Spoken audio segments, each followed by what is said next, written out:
Hey friends, welcome to the channel. Today I'll be sharing some small habits that everyone can implement every day to improve our English over time. Let's start with our first baby step, time blocking.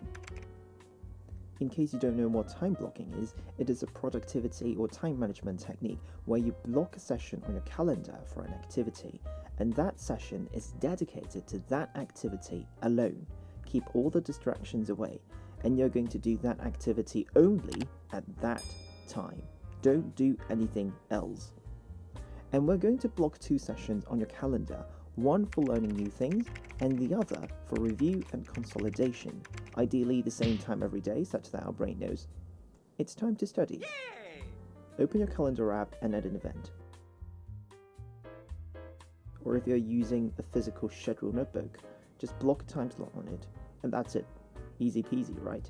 And of course, you need to respect the schedule and stick to it. Otherwise, well, it's not going to work.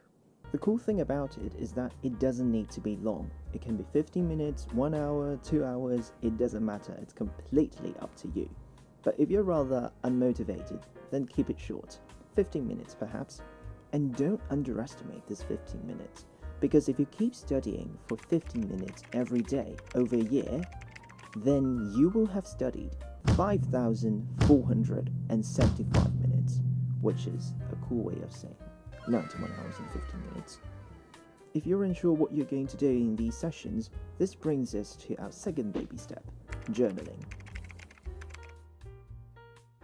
I know what you're thinking. Don't be afraid to write. And also, don't say, I'm too old to write. I'm too lazy to write. I'm too busy to write. Because it doesn't need to be an entire article.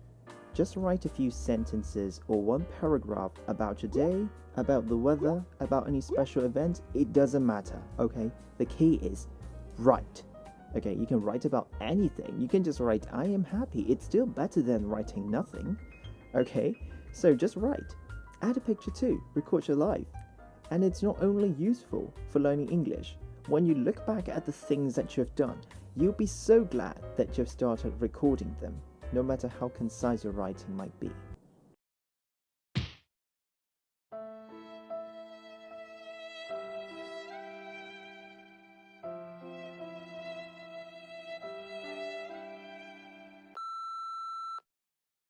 The key is to write every day and not feel pressured whatsoever.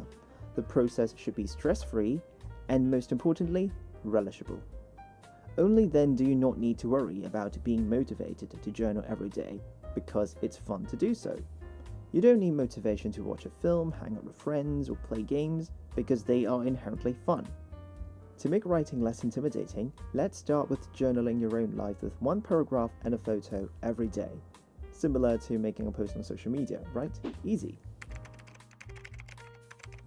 The third baby step is to listen to audiobooks, news, podcasts, or whatever you're fond of when you're taking a shower or doing chores. Basically, whenever your ears are free. For me, I listen to Blinkist non-fiction summary to get the gist of a book and see whether it's worth reading or not when I'm doing chores. Well, not sponsored, by the way. Of course, I'm not sponsored.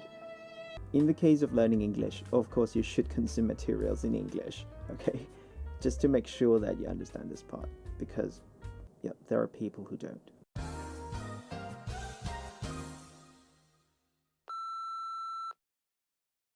The final baby step is to read a few pages before you go to bed. You can keep a book beside your bed, or maybe you can use a Kindle. I would not recommend using a phone because it has more blue light and you're not going to get a good night's sleep. Don't worry, I'm not asking you to finish an entire book. Okay, just read a few pages, a few paragraphs if you like, doesn't matter, okay? The key is to read every day and don't overwhelm yourself. Don't overdo it, okay? You don't want your brain or yourself to be afraid of reading, okay? You want to keep doing it consistently, just like journaling. Hey, brain. What? Would you like to read this? Nope.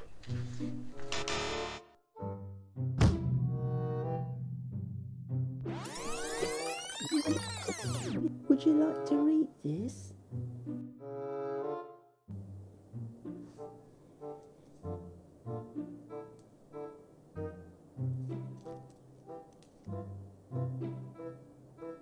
Okay.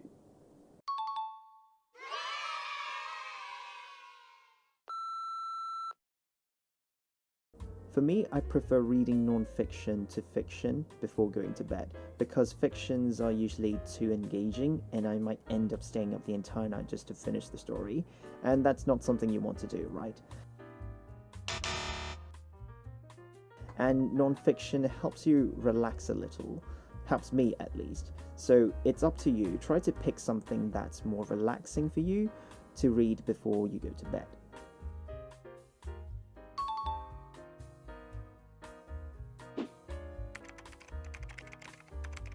If I told you that these habits were going to skyrocket your English in a few weeks or days, I would be lying. Your English will certainly improve, but it's not going to be obvious, just like losing weight. There is barely any noticeable difference after going on a diet and exercising for a week. But over time, if you follow your diet, if you exercise consistently, you will succeed. The key is consistency. And this applies to learning English as well. Well, actually, literally anything. You need to be consistent. Implement these small habits every day, and I assure you, you will improve. Your English will get better and better. If you want to see more, click here to watch my latest video. Like and subscribe if you enjoy the content. Thanks for watching. Bye!